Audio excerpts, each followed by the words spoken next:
friends, welcome back to Eating Through Bangladesh. Have you missed me? Because I've missed you guys. But we're back now with one of my favorite episodes of the series so far. We're gonna be eating one of my favorite fruits. It's hard to find it as good and as fresh as you can find it in Bangladesh. Hint, it's big, spiky, and it's all yellow inside. You got it. It's kacchi or jackfruit. And that's just how we get started. After that, we're gonna have kacchi biryani at a chain restaurant called Kacchi, which was a very interesting and kind of a weird experience. To cap it all off, we're gonna have fresh Ilish, shrimp, and eggplant fried in a massive dawa filled with mustard oil. And if all that doesn't sound appealing to you, I really can't help you. So please, let's not waste any more time.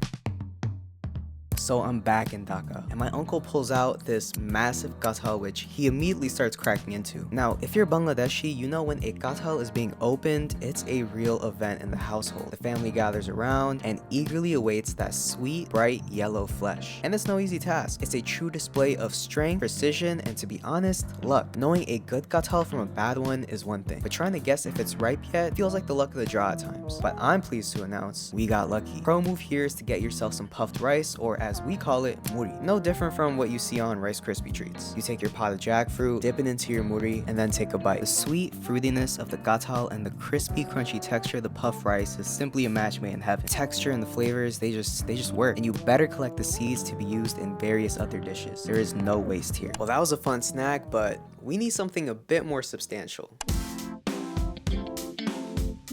For dinner, we're at Kacchi. It's a franchise with 40 locations across the country, and they specialize in a beloved dish, kacchi biryani. Layers of semi-cooked rice, meat, spices, and potato are cooked in a sealed vessel over hours. This leaves you with this decadent biryani filled with tender large chunks of meat and aromatic fluffy rice. I mean guys, the process to make this is very labor intensive and needs utmost precision and cooking technique. One misstep and that's pounds and pounds of wasted ingredients. There is zero margin for error here. The fact that these guys have perfected that method and standardized it across all their locations is a feat in itself. As I sat in Kacchi, I noticed how bustling it was. It seems to be a place to bring your loved ones for a special meal. That's why I was there. We had relatives we hadn't seen in years and decided that this is where we wanted to have our meal together. But I couldn't shake this off-putting feeling. I mean, here you have this dish that sits in the highest regard of celebratory meals in Bangladeshi cuisine. But then you add the clean modern design of the space, the standardized uniforms of the employees, and again, the 40 locations across the country, and it's simply just not something I expected to experience. Maybe that says something about where food is headed in Bangladesh. There's a firm grasp on tradition and the native palate, but then it becomes a corporate formula for success. Now again,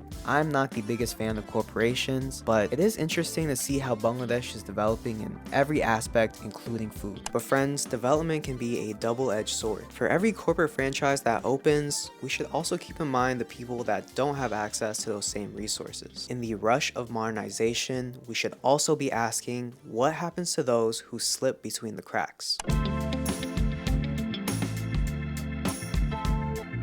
You can look for our answer here. Mawagat on the banks of the Bodda River. This area used to be a ferry point where people would hang out and eat between travel across the river. That is until the construction of the Bodda River Bridge. Bangladesh's longest bridge and also considered the most challenging construction project in the history of Bangladesh. People still come here to eat though. This area is famous for serving the national fish of Bangladesh, the Ilish. You pick your fish, shrimp, veggies, and they're prepped right in front of you. Light dusting of salt and turmeric from what I can tell, and then it goes into this giant dawa. It's filled with mustard oil, but not your average mustard oil. This is Gani Banga mustard oil, which is special because the oil is pressed using the traditional method of a millstone, often powered by an ox, to cold press this aromatic liquid gold. Man, I wish you could smell this. The air is just wafting with this deeply savory fragrance. Let's also note the technique here. He's strategically moving things based on doneness and how heat is distributed across the tawa, making sure everything is perfectly cooked. They also take the tail of the ilishmas and mash it with more aromatics to make a borta. I was a little nervous about the glass cup, but clearly they've done this before. Now, of course, it's time to indulge in this meal. No surprise, it's delicious and genuinely one of the best meals I had during my time in Bangladesh. But the people working here shared with us some details about their business. Remember how I said this used to be a very busy ferry point until they made the bridge? Well, as you can imagine, this has really hurt the businesses in this area. People used to have to stop here to eat and rest between their travels, but now with the bridge, they have no reason to go out their way. Very quickly, business dried dried up and these locals are struggling to get by. When I asked my uncle if the government provides any assistance or support, he laughed, and I was instantly reminded that things here are different. There is no safety net for those who are left behind by modernization. Here you swim for as long as you can, but if it's time to sink, you sink. That's not an easy pill to swallow, but that is their lived reality. In a time where this country and the world seems to be racing towards this abstract and maybe incomplete vision of the future, where is the place for those who slip between the cracks?